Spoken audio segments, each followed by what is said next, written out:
শ্বাস নিচ্ছে, এই মুক্তিকে তারা নস্যাৎ করে দেওয়ার চক্রান্ত করছে। আল্লাহ আল্লাহ তারা আবার দিল্লি ওয়াশিংটনের মাফিয়া চক্রকে এই দেশের ক্ষমতায় বসাইতে চায়। কত মাল আছে না, তাদের চক্রান্ত থেকে এদেশের সাধারণ মানুষকে হেফাজত করে। আপনি এদেরকে হেদায়েত দান করেন। তারা নিজেরা হেদায়েত পাইতে ইচ্ছুক হয়। আল্লাহ যদি তারা নিজেরা হেদায়েত পাইতে ইচ্ছুক হয়, ইসলাম কারোর প্রতি মোকাবেক কিনা, আপনার রহমত কারোর প্রতি মোকাবেক কিনা, এরা এই মাফিয়া গোষ্ঠী, এরা যদি আপনার রহমতের মোকাবেকি হয়, আপনি তাদেরকে রহমত দান করুন, তাহলে ধ্বংস করুন। শত সহস্র বিধবা মায়ের অশ্রুর প্রত্যেকটা ফোঁটা রক্তের, ইয়া আল্লাহ, অশ্রুর বিনিময়ে রক্তের বন্যা, ইয়া আল্লাহ, কিয়ামতের দিন আপনি এদের থেকে কড়াই গন্ডায় আদায় করে নেন।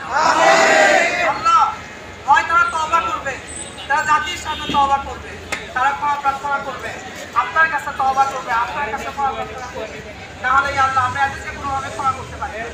ইয়া আল্লাহ, আপনি আমাদেরকে সবর দান করেন, আমাদেরকে ইস্তেকামত দান করেন। ইয়া আল্লাহ, এই দেশের উপর সব রকম বিদেশি আধিপত্যবাদী শক্তিকে রুখে দেওয়ার তৌফিক দান করেন। ইয়া আল্লাহ, আমরা নিরীহ, ইয়া আল্লাহ, আমরা অতি সাধারণ মানুষ। ইয়া আল্লাহ, ইয়া আল্লাহ, আপনি আমাদেরকে শক্তি দান করেন, আপনি আমাদের সহায় হয়ে যান।